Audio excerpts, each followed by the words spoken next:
interviewing you on the radio, but to be with you in person is even better. Thanks, Alex. Thanks for doing the interview. Yeah, I'm really happy to be talking to you. How's the tour going? The tour's been going really great. Machine Head is a great band. Play them on my station, and Suicide Silence is a new band that a lot of people are finding a lot of interest in, and the guys in the opening band, Arcadium, very interesting band too. I like the frontman. He's very, very, very timid backstage. When he gets out on stage, he really, besides the fact he looks like he weighs about 80 pounds, he really has got a great persona, and I was surprised. So I think that band's gonna have some good things if he eats a couple of cheeseburgers,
Engdame, it's getting just incredible reviews everywhere. I was in a coffee shop today and just opened up the Dallas Observer, and there were two just raving reviews saying it's one of your best albums ever and really avant-garde. What is the message of Engdame?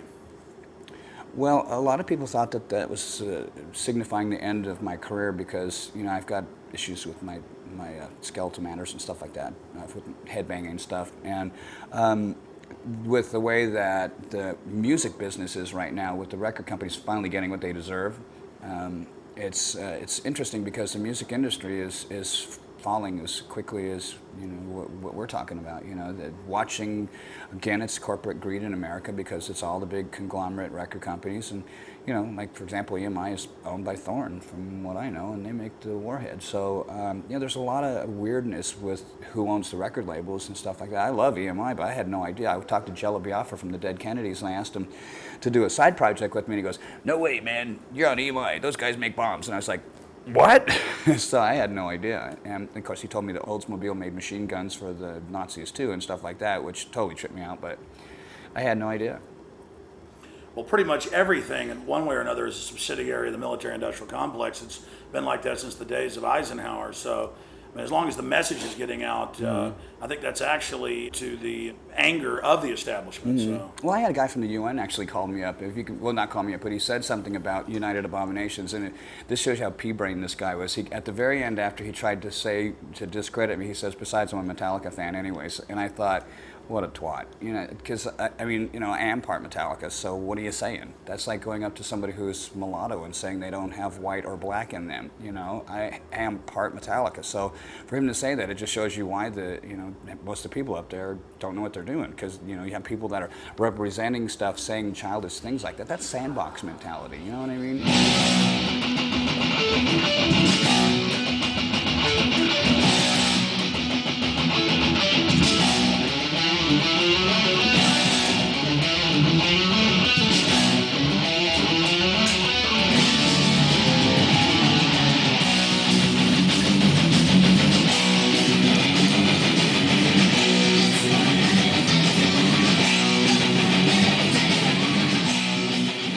When you talk about Engdame, you talk about these greedy, corrupt mega corporations.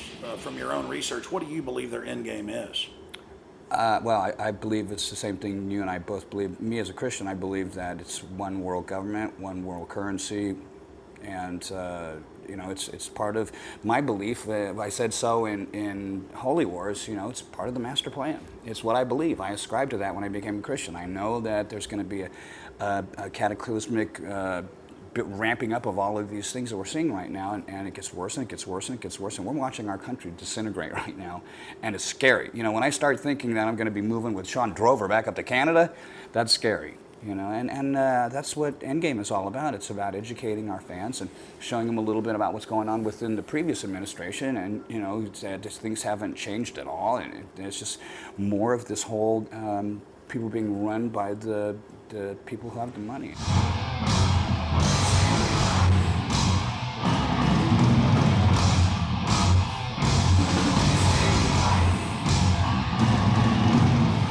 I'd heard something that when we had the dollars before and it had red ink on it. Yes.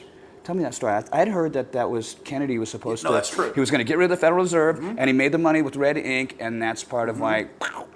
You can go into any coin shop, Dave, and say, I want a Lincoln greenback issued by Kennedy. And you'll probably have to pay $20, $30 for it because it's a collector. And they'll go under the counter and they'll pull it out, and it has a red seal, but more importantly, and it was only fives. He only issued the first 4 billion. And when you read on the top of it, it says United States note. Nowhere does it say Federal Reserve. So it was pre-1913 when the private banks took over. And he signed the executive order to fully phase out, because he didn't want to do it overnight, because that would cause some problems, to fully phase out the private banks that had taken over the issuance of currency and credit. And from talking to all the top real researchers on JFK, it wasn't making the decision to pull it out of Vietnam. That was part of it. It wasn't the decision to stop trying to have war with the Soviets. It wasn't the decision to not continue the Bay of Pigs. The main reason they killed him was what you just said, because he was going to take the power away from the money changers. That's what I heard. In fact, I'll mail you a Lincoln greenback. I'll take it.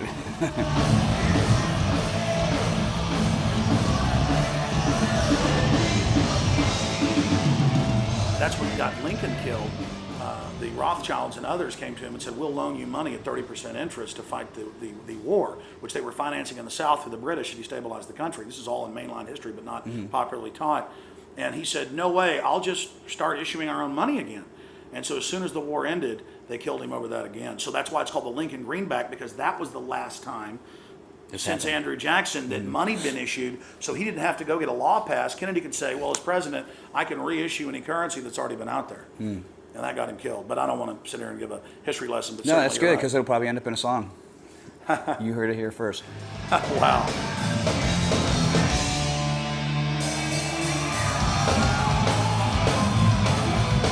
This is the pick of the week by the Dallas Observer for all the concerts going on in Dallas. And it's Justin's pick of the week. And he says, Megadeth have recently put out their masterwork with Engdame, a relentless assault on corruption, FDIC, the banks, military occupations, and the mind scramble of today's world gone insane. With Dave Mustaine's articulate and spiteful delivery and blistering guitar work. Maybe need to be spiteful. Yeah, I guess. On the other, and it just goes on from there. I mean, is that an accurate kind of snapshot of the album? I don't agree with the spiteful part, but yeah, I think so. It's certainly about the topics, but I think any 10-year-old can read the lyrics and say that's what this is all about. It's much more deeper than that. Each one of those songs is it is about those things, but it's so much more deeper. It's not like me just sitting on the fence and casting aspersions. It's really getting into the game and saying this is what it feels like to take a hit. You know what I mean? I know from firsthand with being involved in the money business when I went to school to be a stockbroker. There's things that I learned about money that they just don't teach people, and they want to keep people stupid. So I had that song, "The Right to Go Insane," and that song, those lyrics are actually toned down because I went naming people's names and all kinds of stuff like that in the first version of it. So wow. That demo tape, if it ever gets circulated, it'll probably make a lot of people pissed.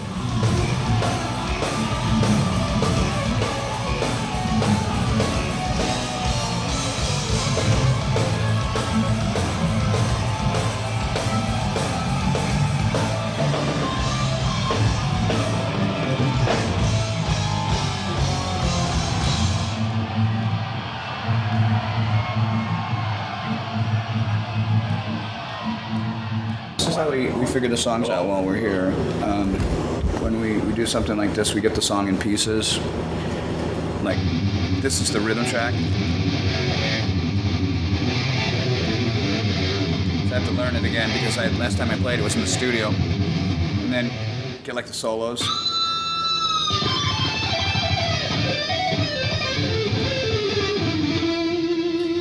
the solo sounds like soloed out.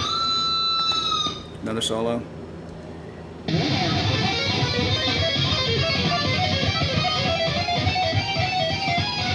Dave solo. No Chris solo there. Here's another one.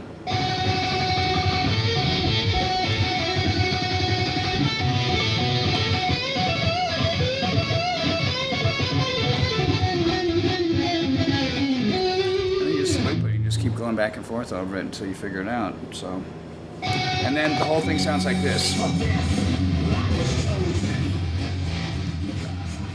I feel right now we're sitting on some of the, we definitely are on the quintessential lineup, and I think that my songwriting hasn't even been tapped yet because of what just happened with our new guitar player, Chris, coming in. Chris is a genius, and he's an unrealized talent, and it's real easy because, you know, if you go over and you scratch him, he kind of like bleeds music, and so that was really cool for me. We had a ballad on the record called The Hardest Part of Letting Go. I wrote about me and my wife, Pam. She hates the song, consequently, because the second half is about Edgar Allan Poe, you know, the Casco Amontillado, where he takes, what's the guy's name, Fortunato down into the cellars, and he bricks him into the wall. He's mirroring him into the wall. And I put that in the lyric, and my wife thinks I want to brick her into a wall somewhere. So she didn't like the song, but you know, we wrote that, and Chris actually contributed on that, and it went from being a good song to being something that was really a masterpiece. And I don't say that because I was involved in it. I say it because the song really is that way. I used to listen to it, I would get really emotional because of what it meant for me with my finding my soulmate,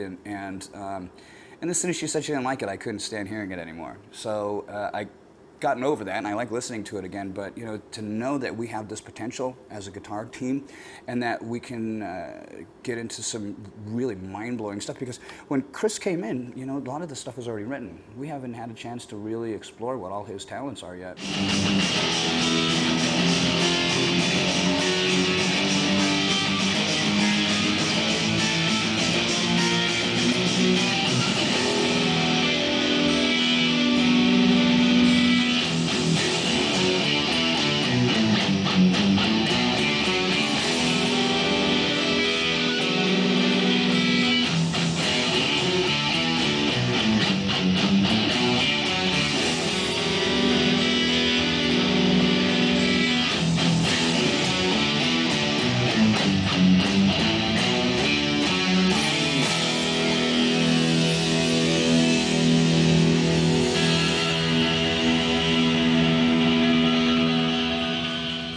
Tell us just about the cover. Yeah, well, obviously those are the FEMA coffins that everybody's talking about, being in the Midwest, and I haven't seen them myself, but you know, I've seen pictures, and you know, we had this symbology that was like the Hebrews being marched through the Red Sea. And all the people that are in the Homeland Security jumpsuits with the barcode on their head, you know, it doesn't say in the Bible if the barcode's going to be going this way or if it's going to be going this way. So I figured, you know, we would do something kind of like some cool imagery stuff, you know. That way the satellites can see it from on top. Maybe, yeah, perhaps. But I thought about that. How can we make this kind of look cool? We'll make it look like a mohawk, but then when you zoom in on it, it's actually their barcode. And we put around the surrounding parts of it because, you know, I was really, when I got saved, I really wanted to know what I was doing. You know, I didn't want to just blindly say, okay, I'm a Christian now. What do I do? Okay, 10%. Okay, good. See you later. You know, whatever. So I actually really read a lot of the Bible and stuff, and one of the things that I noticed was in the story back with the Egyptians and stuff, that out of all the plagues that happened, one of them was with the flies, and the flies got on everybody except for the Hebrews. And it was just really insane to see that the chosen people had been left out of this really vile plague that had happened. And it was just one thing that just kind of went around the outside of the picture. So in the top of it, there's kind of like a Stargate kind of sunburst there where people are going off to this light that they're being led off, like, come to the light, in what's the Poltergeist movie? It's really a bug zapper. With the rest of the record, you know, when you look inside of it, there's a lot of other stuff in there, like the symbology with. We've got the one person who's covered in flies, which, you know, kids kind of gravitate towards that kind of artwork. They like stuff that's like that, you know, graphic stuff. And we've got other pictures of Vic actually pulling the hood off of this person and showing that, you know, he's actually a victim, and you know, he's either Vic is saving him or not, you know. And I look at it like this. He's kind of like saying, what are you doing under there? Let's get out of this situation. You know, I consider myself to be alone as far as, you know, in our genre, with people who really are willing to go out and stand on a limb and say, you know what, you can hate me if you want, but at the end of the day, I'm going to do what's right. Because doing what's right isn't popular. It's not. And that's why people, you know, they like to take pot shots at me. But at the end of the day, you know, I do a lot of stuff that I know I'm not going to have any I'm not going to have any problems with myself when I go to sleep at night. You know, because I see people do stuff and they compromise themselves and they sing songs and they think that they're not going to affect them. You know, you say that stuff and it comes out of your mouth and you portray that stuff to other young minds and they hear that stuff. They believe that. You know, I don't want to be responsible for making anybody stumble. I want to make sure that they become better people.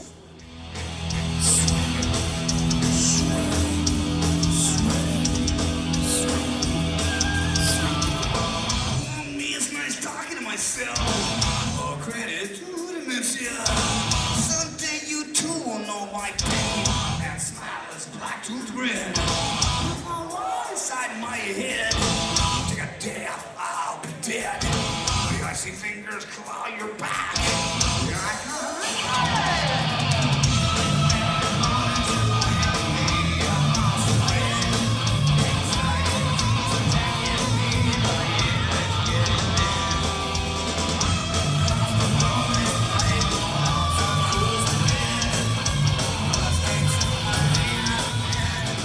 In the final equation, you've spoken about a transformation or an awakening. Can you tell us, was that overnight, or was that a process, or was that just going back to something you were at your core? I mean, can you speak about you know, the changes in your life?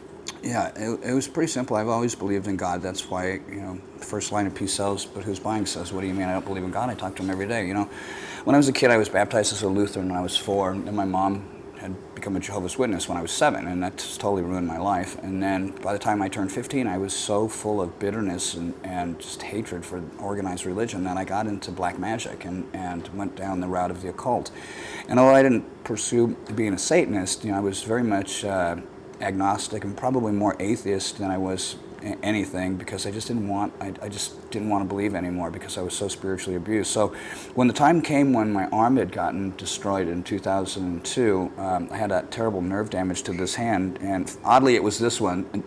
Anything else would have happened to my body, I could have had a leg cut off and I still would have kept playing, but my moneymaker here stopped working. I had to go, okay, what am I doing wrong here? Because there was a lot of stuff that was going on. And I was on a hill and I saw a cross and I looked at it and I just went, what have I got to lose? I've tried everything else. What have I got to lose? 6 simple words, and I became a Christian, and I see the people that people don't like that are the hypocristians. You know what I mean? That's a good term. Yeah, I made that up. So I look at that and I'm not attracted to that, and I see people that gravitate towards me, towards my family. They want to be with us because they know that they can say certain hard luck stories and we'll feel sorry for them. You know, I'll feel sorry for you, but you ain't getting in. You know, unless it's real, they're not getting in.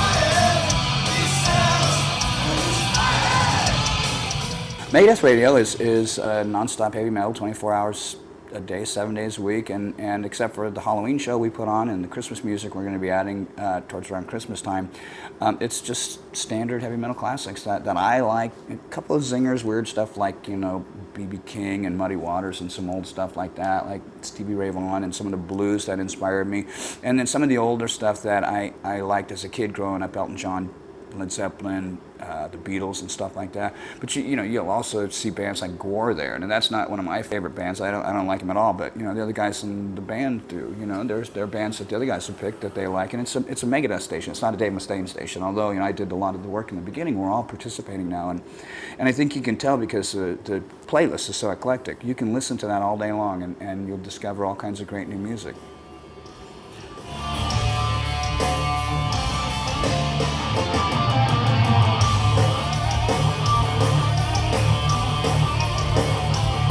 Anything else you'd like to add to the audience out there? I love you. You can believe it all. Dave Mustaine, thank you so much for talking to us. You're welcome, Alex. Appreciate God it. bless you, buddy. You bet. Oh, me, it's me again. Listen to but never tame me. Kiss me in my brain. think it is my fault. Stand an inch or two at a kicking distance. Mankind has got to know his limitations.